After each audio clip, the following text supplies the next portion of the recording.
नमस्कार दोस्तों, खबर बहुत बड़ी है। देश के गृह मंत्री अमित शाह ने गोदी मीडिया के संपादकों से मुलाकात की है। इसका अर्थ क्या हुआ दोस्तों?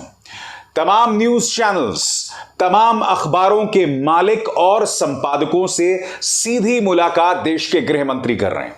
अब आप सोचेंगे कि मुलाकात करने की वजह क्या है?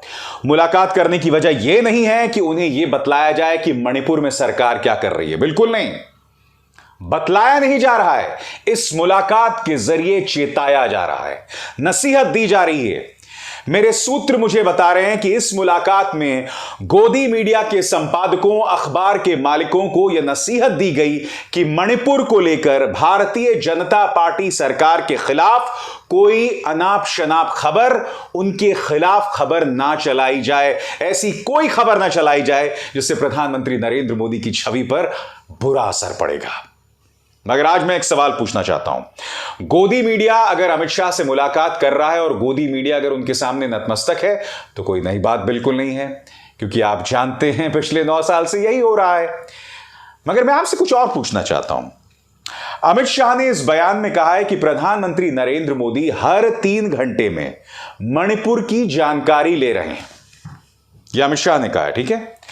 मैं आपसे एक सवाल पूछना चाहता हूं। कल प्रधानमंत्री सीकर में थे, राजस्थान के सीकर में, और जानते हैं क्यों थे? वहां पर वो मौजूद थे चुनावी सभा करने के लिए।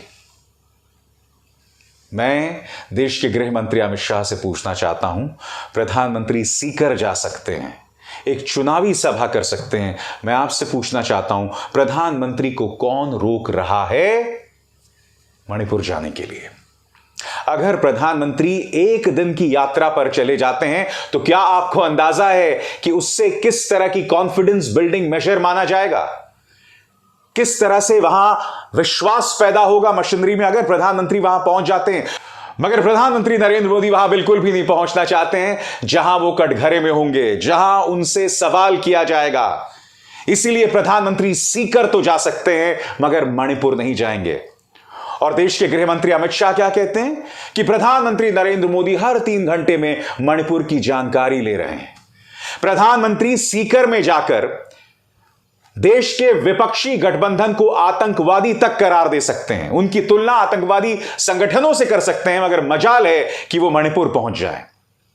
और यह सरकार क्या कर रही है दोस्तों? यह सरकार सिर्फ यह कर रही है कि गोदी मीडिया के मालिकों से मुलाकात करो, उन्हें डराओ, उन्हें चेताओ कि एक शब्द ना निकले हमारे खिलाफ। क्योंकि हो क्या रहा है दोस्तों कि कुछ इनके पालतू पत्रकार अब हिम्मत दिखाने लगे हैं भारतीय जनता पार्टी से सवाल करने। मसलन रिपब्लिक न्यूज का यह संपादक जो खुलेआम यह सवाल पूछ रहा है कि बीजेपी निर्भया पर तो बड़ी बड़ी बातें करती थी, उस वक्त की सरकार से इस्तीफा मांगती थी, अब मणिपुर पर क्या हो गया? सुनिए, की वजह कुछ और है, क्योंकि आप जानते हैं इस वक्त तमाम न्यूज चैनल्स की हालात बहुत बुरे हैं।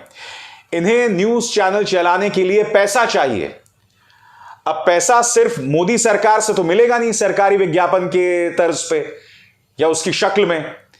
उन्हें राज्य सरकारों से भी पैसा चाहिए, वो राज्य सरकारें जहां पर विपक्ष का राज है, और विपक्ष की ये सरकारें इन्हें भाव नहीं दे रही हैं। इसीलिए इस तरह से सवाल किया जा रहा है। क्योंकि मैं आपसे एक सवाल पूछना चाहता हूं, महिलाओं पर अत्याचार तो कई सालों से हो रहे हैं ना। कभी ये संपादक सामने उभर कर आए? हाथरस पर कभी इसने उग्र तेवर अपनाए? रिया चक्रवर्ती के तो पूरे परिवार को बर्बाद कर दिया, वहां तो ये महिला के खिलाफ थे। समीर वानखेड़े जो भी झूठ बोल रहा था, ये झूठ खबरें चला रहा था। बृजभूषण के खिलाफ क्या इसने उग्र तेवर अपनाए? स्वामी चिन्मयानंद के खिलाफ उग्र तेवर अपनाए? कुलदीप सिंह सेंगर को लेकर कहां इसके नथुने फूले थे? बताइए ना मुझे।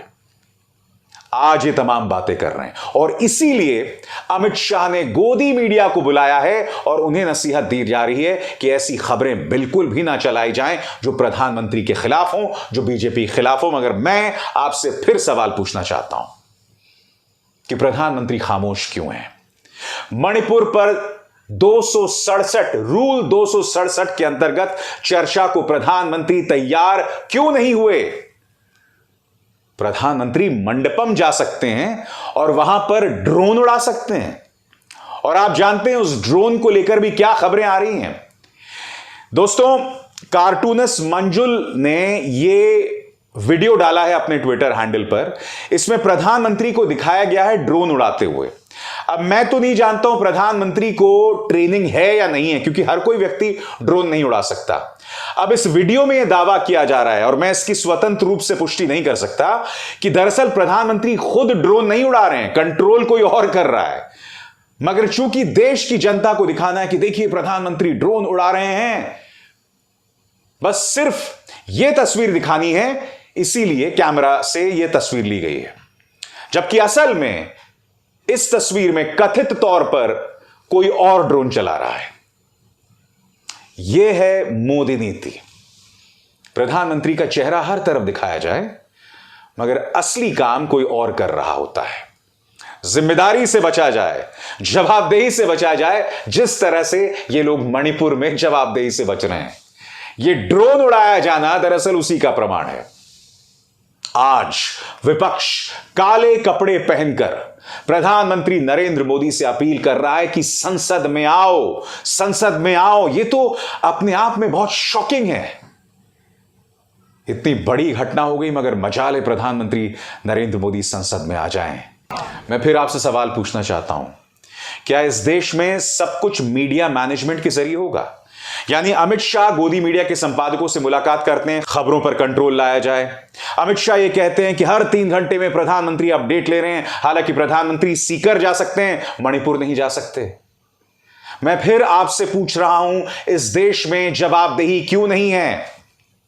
और अब विपक्ष ये भी सवाल उठा रहा है, अगले हफ्ते जबकि अविश्वास प्रस्ताव लाया जाना है तो बिल्स क्यों पारित हो रहे हैं?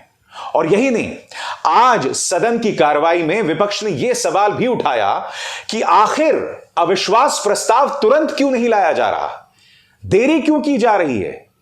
विपक्ष ने बाकायदा मिसाल पेश की कि इससे पहले भी विपक्ष ने मांग की है और तुरंत बहस हुई है, मगर इतनी देरी क्यों की जा रही है? सरकार की तरफ से और लोकसभा स्पीकर की तरफ से यह कहा जा रहा है कि हमारे पास ऐसी ढेरों मिसालें हैं कि अगले 10 दिन में हम कभी भी बहस करा सकते हैं अविश्वास प्रस्ताव पर। मगर असली कारण क्या है मैं आपको बताता हूं। आपको ध्यान से देखना पड़ेगा वो जानकारी जो अब मैं आपको देने वाला हूं, जिससे पता चलता है कि असली कारण क्या है। मोदी के लौटने के बाद अविश्वास प्रस्ताव पर चर्चा। 1 अगस्त को प्रधानमंत्री मोदी का महाराष्ट्र दौरा, वहीं प्रधानमंत्री नरेंद्र मोदी का 1 अगस्त मंगलवार को महाराष्ट्र जाने का कार्यक्रम है। ऐसे में बुधवार और गुरुवार को अविश्वास प्रस्ताव पर चर्चा, जवाब और मतदान कराया जाएगा।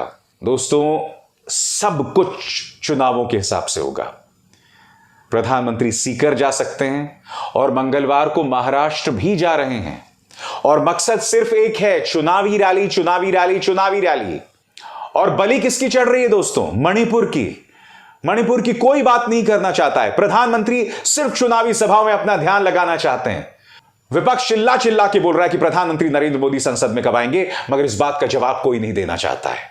सब कुछ मीडिया के जरिए मैनेज किया जा रहा है।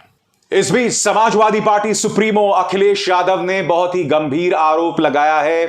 हालांकि एक बात स्पष्ट कर दूं, जो बात अखिलेश यादव कह रहे हैं वो बात भारतीय जनता पार्टी के ये विधायक पहले ही कह चुके हैं। बकौल अखिलेश यादव, मणिपुर में जो हो रहा है वो सिर्फ और सिर्फ सरकार करा रही है। सुनिए, वो विपक्ष हर मोर्चे पर घेरने का प्रयास कर रही है, मगर सामने एक ऐसी सरकार है जो किसी मुद्दे का जवाब नहीं देती। विपक्ष बाकायदा नियमों का हवाला दे रही है कि जब अविश्वास प्रस्ताव लाया जाना होता है तब कोई बिल पारित नहीं करवाया जा सकता, मगर यह सरकार है कि मान नहीं रही। मैं आपके सामने पेश कर रहा हूं दोस्तों दोनों पक्ष, यानी कि अगर अविश्वास प्रस्ताव लाया जाने वाला है तब क्या बिल पारित हो सकते हैं? दोनों पक्ष में आपके सामने रख रहा हूं दोस्तों। कांग्रेस के नेता मनीष तिवारी ने सवाल उठाए हैं। विपक्ष ने इस बात पर एतराज जताया कि जब सरकार के खिलाफ अविश्वास प्रस्ताव पेंडिंग है तो ऐसे में विधायी कार्य कैसे करवाया जा सकता है। कांग्रेस सांसद मनीष तिवारी ने ट्वीट किया, यह दुर्भाग्यपूर्ण है कि लोकसभा में हंगामे के बीच एक के बाद एक बिल पारित किए जा रहे हैं। कौल और शेखदार पेज 772 में संसद की कार्यप्रणाली और प्रक्रिया बहुत स्पष्ट है। जब अविश्वास प्रस्ताव लाने के लिए संसद की अनुमति मिल गई हो तो सरकार द्वारा नीतिगत मामले पर कोई भी ठोस प्रस्ताव तब तक सदन के समक्ष नहीं लाया जाना चाहिए जब तक कि अविश्वास प्रस्ताव का निपटारा ना हो जाए। यहां पर कांग्रेस हवाला दे रही है कौल और शेखदार पेज 772, जो कि संसदीय कार्यप्रणाली के बारे में बहुत स्पष्टता से बात कहती है। तो सरकार मान क्यों नहीं रही है? इसका जवाब लोकसभा अध्यक्ष ओम बिरला दे रहे हैं आपके स्क्रीन पर। लोकसभा स्पीकर ओम बिरला ने कहा है कि मेरे विचार में लोकसभा द्वारा अनुमति प्रदान किए जाने के बाद और अविश्वास प्रस्ताव पेश किए जाने के बीच सभा के पास उपलब्ध समय का सदुपयोग सभा द्वारा वाद विवाद और चर्चा में किया जाना चाहिए। सभा इससे सहमत होगी कि विधायी कार्य और लोक महत्व के मामलों को उठाना हमारा संवैधानिक कर्तव्य है। नियम 198 विधायी कार्य को प्रतिबंधित नहीं करता। यहां पर लोकसभा अध्यक्ष नियम 198 की बात कर रहे हैं और उसका हवाला यहां पर दिया जा रहा है।